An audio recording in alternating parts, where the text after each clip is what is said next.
سب سے پہلے اپنے اللہ کا شکر ادا کرتا ہوں اور اس کے بعد اللہ کے حبیب نبی صلی اللہ علیہ وسلم کا، کیونکہ وہ اپنی امت کے اوپر اپنی نظر رکھتے ہیں.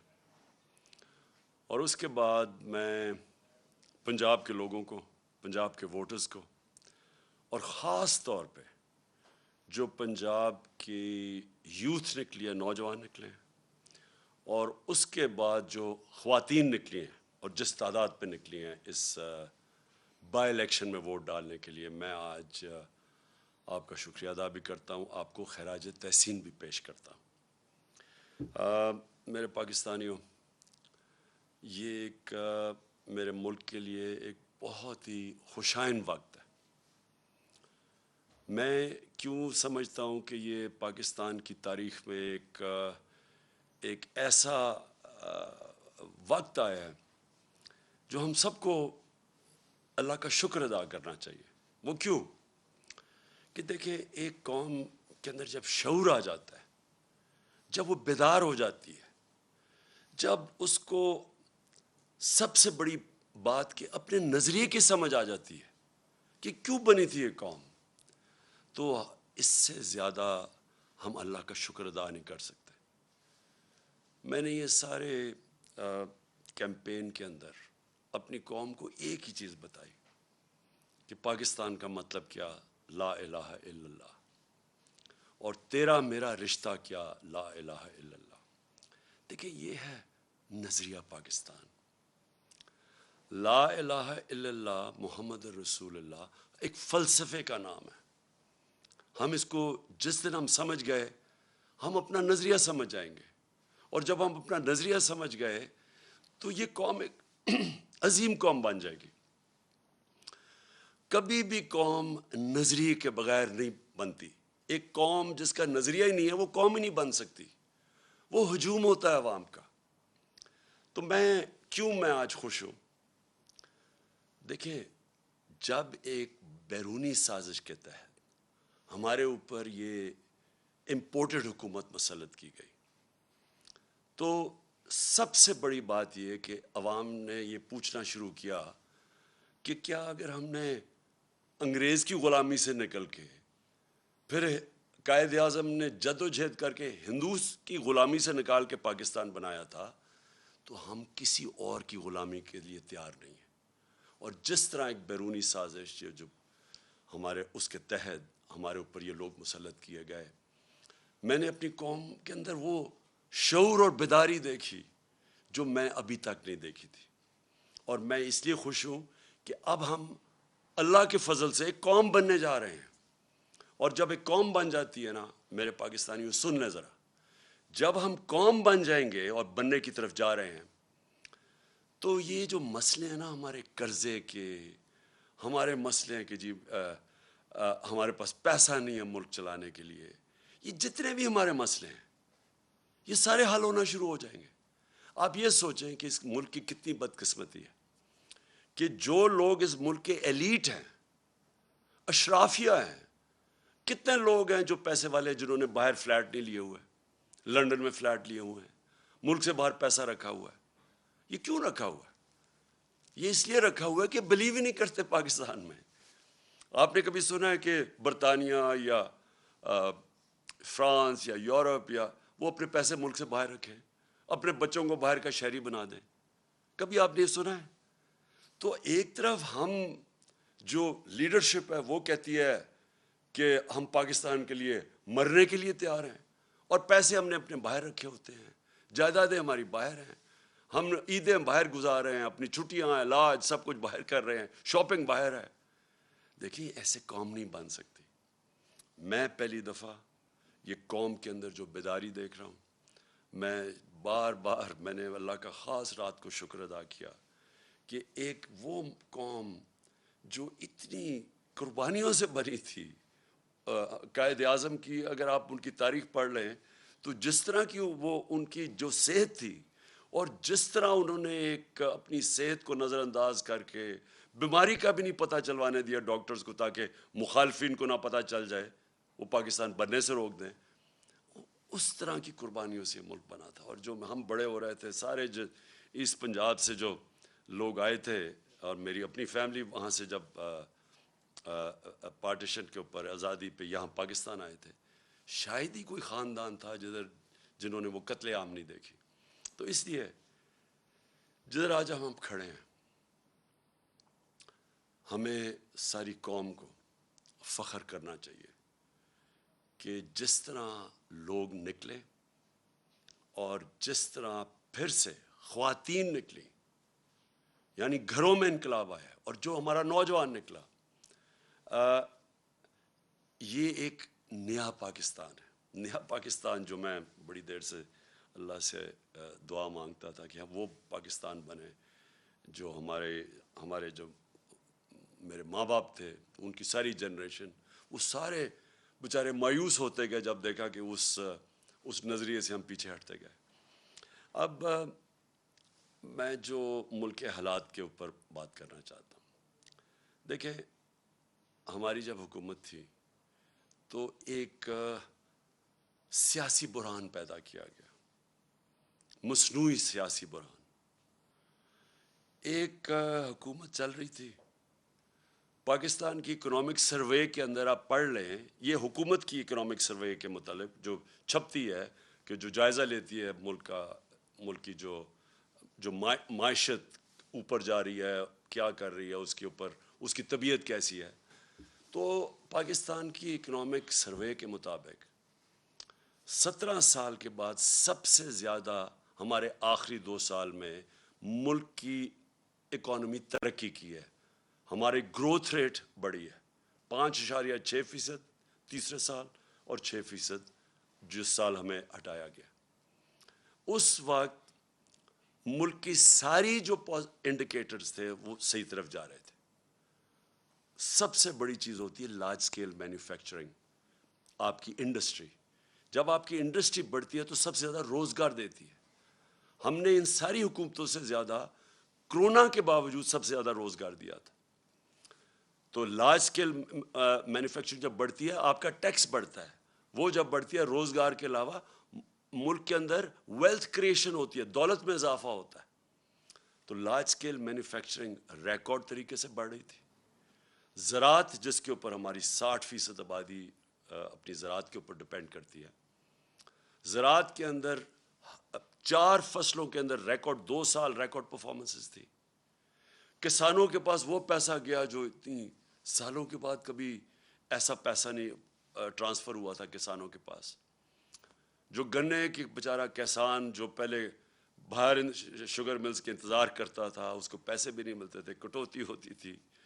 اور وہ اس کے بعد کچھ جب کم، اگر 180 ریٹ ہے تو اس بیچارے کو 120 ملتا تھا. اور پھر وہ 1 سال کے بعد سب کچھ ہم نے ختم کیا، قانون بنائے اور ان کو پیسہ دلوایا، سب سے زیادہ پیسہ دلوایا. پیسہ گیا دیہاتوں کی طرف. اس کے بعد وہاں خوشحالی آئی، ریکارڈ موٹر سائیکل سیلز ہوئی، اس کا مطلب وہاں پیسہ گیا. تو زراعت بھی صحیح راستے پہ تھی، ہماری انڈسٹری بھی صحیح راستے پہ بڑھ رہی تھی. ٹیکسٹائل کے اندر سارے ریکارڈ ٹوٹ گئے. فیصل آباد کے اندر مزدور نہیں ملتے تھے ٹیکسٹائل کے لیے، انڈسٹری کے لیے. تو اس دور کے اندر جب ہماری ایکسپورٹس بھی ریکارڈ ہو گئیں، ہماری ریمیٹنسز بھی ریکارڈ ہو گئیں، یعنی سب پاکستان کی تاریخ میں سب سے زیادہ ملک میں ڈالرز آ رہے تھے. اور اس وقت جب آئی ٹی، دیکھیں فیوچر اس ملک کا ٹیکنالوجی میں، آئی ٹی میں، ہم نے جو ان کو آئی ٹی کی انڈسٹری کی مدد کی، 2 سالوں میں 75% ہماری ایکسپورٹس بڑھی اور ہم صحیح راستے پہ نکل گئے تھے. تو اس دور میں جب ایک ملک صحیح طرف کیا چلا گیا تھا، اور آئی ایم ایف، یہ یاد رکھیں، آج کہتے ہیں جی ہم آئی ایم ایف کے مجبور ہیں. ہم 2.5 سال آئی ایم ایف کے ساتھ تھے، ہم بھی مجبور تھے آئی ایم ایف کے پروگرام میں ہوتے ہوئے. اور اب انہوں نے کہا نا جی عالمی مہنگائی ہوئی. عالمی مہنگائی تو پچھلی گرمیوں سے شروع ہو گئی تھی. ہم جب کہتے تھے عالمی مہنگائی ہے تو یہ کہتے تھے مہنگائی مارچ کریں گے. تو جب ساری چیزیں پازیٹیو جا رہی تھیں، اور اس کے باوجود کہ ہم آئی ایم ایف میں بھی تھے، اس کے باوجود جب ہم وہ پاکستان کو فلاحی ریاست کی طرف لے کے جا رہے تھے جو پاکستان کا نظریہ تھا، اسلامی فلاحی ریاست. ہم نے پہلی دفعہ ہیلتھ کارڈ، کبھی سنا ہے کہ کسی بھی مڈل انکم گروپ، غریب کو تو چھوڑے، جو اپنے سارے خاندانوں کو ایک ہیلتھ انشورنس دے رہا ہے 10 لاکھ روپے کی، کہیں بھی جا کے اپنا علاج کروا سکے. احساس پروگرام ہمارا انٹرنیشنلی ایکنالج ہوا، جو غربت کم کرنے کے لیے پروگرام تھا. انٹرنیشنلی ایکنالج کیسے ہوا کہ اسٹینفورڈ یونیورسٹی کی ریسرچ، انہوں نے ریسرچ کر کے فیصلہ کیا کہ پاکستان کو احساس پروگرام فلاحی ریاست کی طرف لے کے جا رہا تھا. کامیاب پاکستان تھا. سستے قرضے نچلے 20 لاکھ خاندانوں کو دے رہے تھے تاکہ ہنر اب سیکھ سکیں، تاکہ وہ دکانیں کھول سکیں، کسان پیسہ لگا سکیں. سود کے بغیر قرضے دے رہے تھے گھر بنانے کے لیے. پھر پوری ایک ہاؤسنگ کا ہمارا پورا انسینٹیوائز کر رہے تھے، بینک پیسے دیں، کم سود کے اوپر لوگ گھر بنائیں، جتنا کرائے دیتے تھے اسی کرائے کے اوپر قسطیں پے کر کے اپنا گھر بنا لیں. یہ ساری چیزیں چل رہی تھیں. اس وقت سازش کر کے ہماری حکومت گرائی گئی. اور جب ہماری حکومت جب گرانے جا رہے تھے تو میں نے اور شوکت ترین نے پوری کوشش کی آگاہ کرنے کے لیے کہ یہ جو آج حالات ہیں انٹرنیشنل، جدھر ایک عالمی مہنگائی آئی ہوئی ہے جس کو کہتے ہیں کموڈٹی سپر سائیکل، اور اس کے علاوہ جو اس ملک کے اندر، جو ہمارے ملک کے اندر جو حالات ہیں اس وقت، اگر یہ گورنمنٹ گرائی گئی تو جب سیاسی اگر بحران آیا تو معیشت نہیں سنبھالی جائے گی. ہم نے یہ آگاہ کیا، وہ لوگ جو روک سکتے تھے اس کو، کہ معیشت نہیں سنبھالی جائے گی. اور خاص طور پہ ان لوگوں سے آپ ذرا ان کا ٹریک ریکارڈ دیکھیں، یہ کب انہوں نے ہماری ملک کی معیشت ٹھیک کی ہے. اور سب سے بڑی انڈیکیشن ہوتا ہے جب آپ ایک ملک کی معیشت کو ٹھیک کرتے ہیں تو آپ کی ایکسپورٹس بڑھتی ہیں، جس سے ڈالرز ملک میں آتے ہیں، جس سے ویلتھ کریشن ہوتی ہے. ان کے پچھلے 5 سال تو ایکسپورٹس بڑھی نہیں، جو یہ نون لیگ کے 5 سال تھے. ان کے جو دوسرے دور میں جو 97 سے 99 تک تھا، تب بھی کوئی ان کی ایکسپورٹس کے اندر اضافہ نہیں تھا. دونوں دفعہ انہوں نے اتنے بڑے بیرونی خسارے چھوڑ کے گئے. تو ان سے تو بڑھنی نہیں تھی، اور ہمیں پتہ تھا کہ کیوں آنا چاہتے ہیں، اور وہ واضح ہو گیا. آتے ساتھ ہی انہوں نے اپنے کرپشن کے کیسز معاف کروانے کی کوشش کی. وہ اسمبلی سے بل پاس کروا دیا ہے، جو انشاءاللہ میں کل سپریم کورٹ میں چیلنج کر رہا ہوں کہ 1100 ارب روپے کے، جب آپ اس کو ایگزامن کریں، 1100 ارب روپے کا جو پیسہ اس ملک کا چوری ہوا ہے، جو یہ لوگ جو اسمبلی میں بیٹھے ہوئے ہیں ان کا معاف ہونے جا رہا ہے. اور اس لیے وہ آئے تھے، کیسز اپنے ختم کروا رہے ہیں. ایف آئی اے کا کیس جو شہباز شریف کے اوپر اوپن اینڈ شٹ کیس، اس کے اور اس کے بیٹے کے اوپر 16 ارب روپے وہ معاف کروانے جا رہے تھے. تو یہ ہونا ہی تھا جو ہوا ہے. اور آج ہم کدھر کھڑے ہیں؟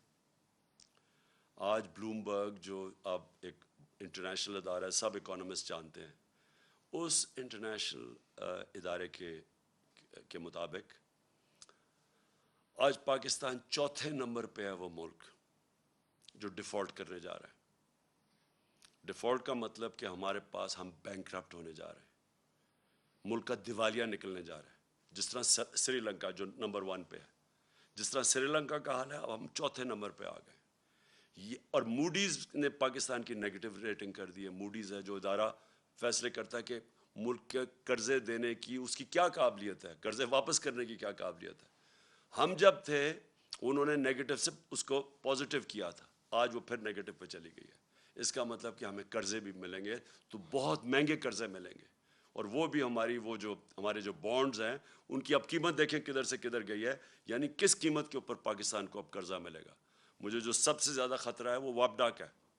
وابڈا خود قرضے لیتی تھی باہر یہ ڈیمز بنانے کے لیے، آج اس کی ریٹنگ نیچے گر گئی ہے. اس کا مطلب وابڈا کو باہر سے قرضے نہیں ملیں گے، اور یہ جو اتنی 50 سال کے بعد ڈیمز بنانے جا رہے تھے. تو آج یہ جو سارا معاشی بحران ہے، اس کی وجہ تھی یہ سیاسی بحران جو ان کی سازش کی وجہ سے آیا تھا. اور مجھے کوئی چیز نہیں نظر آ رہی کہ اب یہ اس کو کیسے روک سکتے ہیں. آپ یہ سوچیں کہ ریزروز جب سے یہ آئے ہیں، جب سے یہ سیاسی بحران شروع کیا تھا، اس سے اب آدھے ریزروز ہیں جو فارن ایکسچینج. روپیہ ہمارا گر کے تقریباً 28 روپے گر چکا ہے. اور سب سے خطرناک چیز یہ ہے کہ آئی ایم ایف کی اگریمنٹ کے سائن ہونے لگی ہے، روپے کو تو مضبوط ہونا چاہیے تھا، وہ مزید اور 10 روپیہ گر گیا. تو آگے اگر جس طرح کے حالات ہیں، آگے اگر اب ہم نے اب سبق نہ سیکھا اور یہ نہ سمجھا کہ جب تک سیاسی سٹیبلٹی، جب تک سیاسی بحران ختم نہیں ہوگا، یہ معیشت اب اور مزید نیچے جائے گی، اور مجھے خطرہ ہے کہ ادھر ہی نہ پہنچ جائے کہ سب کے ہاتھ سے ہی نکل جائے۔ اس لیے ایک ہی راستہ ہے اب آگے، اور وہ ایک راستہ ہے صاف اور شفاف الیکشنز کروانے کا۔ اور میں آج اپنی قوم کے سامنے جو چیز رکھنا چاہتا ہوں، جس طرح کا انہوں نے پنجاب میں الیکشن کروایا، ایسا اگر الیکشن کروانا ہے، اور اگر یہ اسی طرح کے آگے الیکشن کروانے ہیں، میں آپ کو یقین دلاتا ہوں کہ اس سے بحران بڑھے گا، کم نہیں ہوگا۔ ہر حربہ استعمال کیا گیا ہمیں الیکشن ہرانے کا۔ ساری جتنی پنجاب کی حکومت کے پاس جتنے بھی طریقے تھے ہمیں الیکشن ہرانے کے، انہوں نے سارے استعمال کیے۔ سپریم کورٹ کی ججمنٹ تھی کہ کسی قسم کا، جب انہوں نے ایک غیر آئینی طور پہ انہوں نے اجازت دی حمزہ شریف کو چیف منسٹر بننے کی، تو سپریم کورٹ نے ساتھ کہا کہ کسی قسم کی مداخلت نہیں ہوگی اسٹیٹ مشینری کی الیکشن پہ۔ انہوں نے ہر قسم کی مداخلت کی۔ ایک تو اسٹیٹ مشینری پوری استعمال کی، ایف آئی آرز کاٹی، پولیس کے ذریعے ڈرایا دھمکایا گیا، ہر جگہ سے ہمارے پاس کمپلینٹس آئے کہ جو پولیس نے حرکتیں کی۔ کئی جگہ تھے ایسے پولیس آفیسرز، تو وہ میں آج داد دوں گا، وہ اس کے باوجود کہ ان کے اوپر پریشر ڈالا گیا کہ مدد کریں ان کو جتانے کی، نون لیگ کو، اس کے باوجود انہوں نے ریزسٹ کیا۔ ان کو میں سلام کرتا ہوں۔ لیکن میرے ایک وہ یاد ہے مجھے، جس پولیس آفیسر نے صرف یہی نہیں کہ انہوں نے مداخلت کی، وہ بلکہ نون لیگ کے جالے بن کے انہوں نے ہمارے خلاف ایکٹیویٹی کی۔ ہمیں ایک یاد ہے۔ سپریم کورٹ کی یہ وائلیشن تھی، کنٹیمپٹ تھا سپریم کورٹ نے جو ان کو کہا تھا کہ انہوں نے کسی قسم کی، کیونکہ یہ عارضی چیف منسٹر، یہ کیئر ٹیکر ٹائپ تھا، اس کا کام ہی نہیں تھا حمزہ شریف کا کہ جس طرح استعمال کرتا پولیس کو۔ لیکن مجھے جو سب سے زیادہ جو افسوس ہے وہ یہ چیف الیکشن کمشنر کے اوپر ہے۔ چیف الیکشن کمشنر نے جو بددیانت داری کی ہے، ایک تو اہلیت بھی اس کے اندر نہیں ہے۔ 40 لاکھ لوگوں کو انہوں نے ان کو پتہ چلا کہ جی وہ کوئی کمپیوٹر مسٹیک ہوئی اور مر گئے۔ کہیں دنیا کے اندر اور اگر یہ ہوتا 40 لاکھ ووٹر مر جاتے، اس کو ریزائن کرنا پڑتا۔ لیکن اس کے علاوہ اس نے پوری طرح شرکت کی نون لیگ کو جتانے کے لیے۔ ہم 8 ہمارے پاس کیسز ہیں، 8 کیسز ہیں جو ہم الیکشن کمیشن کے پاس گئے، اور وہ جائز کیسز لے کے اس کے پاس گئے، اس نے ریجیکٹ کر دیے۔ ہم پھر عدالت میں گئے، اور 8 دفعہ عدالت نے ہمارے ساتھ کھڑے ہو کے ان کو اوور رول کیا، الیکشن کمیشن کو، جس کا مطلب کہ الیکشن کمیشن نے جان کے ہمارے خلاف ججمنٹ دی تھی۔ اس الیکشن کمشنر کے اوپر ہمیں کوئی اعتماد نہیں ہے۔ انہوں نے الیکشن کروایا سینٹ کا، سپریم کورٹ نے اجازت دی کہ آپ سینٹ کے ووٹ کو ویریفائی کریں۔ اس الیکشن کمیشن کو اور ساری پولیٹیکل پارٹیز کو پتہ ہے کہ 30 سال سے سینٹ کے سیکرٹ بیلٹ کے اوپر پیسہ چلتا ہے۔ میں نے پوری کوشش کی، ہم ہی سپریم کورٹ کے پاس گئے، اور سپریم کورٹ نے اس کو روکنے کے لیے اجازت دی کہ ہاں آپ ووٹ کو ویریفائی کر سکتے ہیں۔ اس الیکشن کمیشن نے اس کو اوور رول کیا، اور اس کے بعد جو الیکشن ہوا، جو پچھلے سینٹ الیکشن میں پیسہ چلا ہے، پاکستان کی تاریخ میں اتنا پیسہ نہیں چلا۔ یوسف رضا گیلانی کا بھائی بیٹا پکڑا گیا پیسے دیتے ہوئے، اسی الیکشن کمیشن نے اس کو انویسٹیگیٹ کیا۔ 1.25 سال ہو گیا، کوئی ایکشن نہیں لیا اس نے۔ یعنی کسی اور دنیا کے اندر ایک الیکشن کمشنر جس کا کام ہے، اس کا مینڈیٹ ہے فری اینڈ فیئر الیکشن، وہ جب دیکھتا پکڑا گیا کوئی الیکشن کی چوری کرتے ہوئے، پیسے دے کے، رشوت، کوئی ایکشن نہیں لیا، جس کی وجہ سے کھلے عام تصویریں آئی ہیں کہ الیکشن کے اندر پیسہ چل رہا تھا، خریدے جا رہے تھے ووٹ، خانے وال کے اندر تصویریں آئی ہیں، پیسے دے رہے ہیں، ابھی اس الیکشن کے اندر کھلے پیسے دے رہے ہیں۔ یہ وائلیشن ہے، یہ الیکشن، یہ ساری جو الیکشن کمیشن کے اندر جو قوانین ہے، آپ پیسے دے کے ووٹ نہیں خرید سکتے, رشوت نہیں آپ دے سکتے. کسی کو ڈر ہی نہیں تھا, کیونکہ اس نے کبھی روکا ہی کسی کو نہیں, کیونکہ یہ صرف روکتا تھا تحریک انصاف کو. اس کے سارے فیصلے ہمارے خلاف گئے اور یہ ان کو مدد کرتا تھا. اب سندھ کے اندر لوکل گورنمنٹ الیکشن ہوا, کبھی الیکشن کمیشن نے کوشش کیا پتہ چلوانے کے لیے کہ Sindh election local government election میں 15% کینڈیڈیٹس نے ٹکٹ ان اپوز جیت گئی پیپلز پارٹی, کبھی پتہ چلوایا؟ ڈسکا کا الیکشن ہوا, وہ تقریباً 400 پولنگ سٹیشن میں صرف 20 پولنگ سٹیشنز کے اوپر آر او نے کہا کہ بے ضابطے ہوئی ہیں. اس نے سارا الیکشن کھول دیا پی ٹی آئی کے ہمارے اگینسٹ, جو ہمیں ہروایا اس نے. تو جب لوکل گورنمنٹ الیکشن سندھ کا ہوا ہے, 15% لوگوں نے الیکشن پہ کھڑے ہی نہیں ہوئے. پتہ چلوایا کیوں؟ اور جب پتہ چلوائیں گے پیپلز پارٹی حکومت نے پوری پولیس کا استعمال کیا. پتہ چلوائیں کتنوں کے اوپر ایف آئی آرز کاٹی انہوں نے, اور پتہ چلوائیں کہ کیوں سندھ کا الیکشن کمیشن نے, جو ان کا سندھ کا الیکشن کمیشن, کیوں نہیں وہ بولا؟ کیونکہ وہ سندھ گورنمنٹ کا نوکر ہے, وہ دونوں جگہ سے پیسے لے رہا ہے, سندھ گورنمنٹ سے بھی لے رہا ہے, الیکشن کمیشن سے بھی لے رہا ہے. اس کا کورٹ پڑا ہوا ہے, اس کا کیس پڑا ہوا ہے سپریم کورٹ میں, جو سنا ہی نہیں جا رہا. تو کیا وجہ ہے کہ یہ اتنی بڑی الیکشن کے اندر جو اوپنلی دھاندلیاں ہوتی ہیں اس کو فکر ہی نہیں ہے؟ صرف تحریک انصاف ڈسکا کے اوپر وہ کھڑا ہو گیا کہ جی بڑا اس نے کوئی انصاف دے رہا ہے. یہ اس الیکشن کے اندر اس الیکشن کمیشن نے ہر حربہ استعمال کیا ہمیں ہرانے کا. ہم آج جیتے ہیں تو اس کے باوجود, ہم جیتے ہیں تو اسٹیٹ مشینری جو انہوں نے استعمال کی اس کے باوجود جیتے ہیں. ہم جیتے اس لیے ہیں کہ پاکستان کے ووٹر جس طرح نکلا ہے, جنرل الیکشن میں ایسا ووٹر نہیں نکلا جو کہ اس بائی الیکشن میں نکلا ہے. میں 26 سال سے جلسے کر رہا ہوں. میری تو کوئی الیکٹیبل نہ تھا, نہ میری کوئی فیملی تھی پالیٹکس میں. میں تو شروعات تھوڑے سے لوگوں سے, اور آہستہ آہستہ پبلک میں جا کے بیداری پیدا کر کے, اور ایک دن 14-15 سال کے بعد دن ایسا آیا کہ لوگوں نے میری بات سننی شروع کر دی. باتیں یہی میں کہہ رہا ہوں, پاکستان کا مطلب کیا, لا الہ الا اللہ, یہ میں 26 سال سے کہہ رہا ہوں, یہ کوئی نئی بات نہیں کر رہا. لیکن ایک وقت آیا کہ اللہ نے لوگوں کے دلوں میں ڈال دی اور میری پارٹی کھڑی ہونی شروع ہوئی, اور میں نے ساری پالیٹکس کی ہے پبلک کو ساتھ ملا کے. کبھی 26 سال میں نے کبھی اس طرح کی بیداری نہیں دیکھی, میں نے کبھی اپنی قوم میں ایسا شعور نہیں دیکھا جو میں نے اس بائی الیکشن ان 3 مہینے میں دیکھا. جب مجھے سازش کے تحت 9 اپریل کو جب میں پرائم منسٹر ہاؤس سے نکلا اپنی ڈائری پکڑ کے, تو میرے مخالفین سب کا, جنہوں نے سازش کی, ان کا خیال تھا کہ اب مٹھائیاں بانٹے گی اور ساری دنیا اس کو برا بھلا کہے گی. میڈیا کا پورا ایک گروپ ساتھ ملا ہوا تھا ان کے, اور ان میڈیا نے پوری کیمپین چلائی اس کے اگینسٹ. میں پھر سلام کرتا ہوں وہ میڈیا جو اس کے باوجود کھڑا رائے حق پہ, سچ پہ.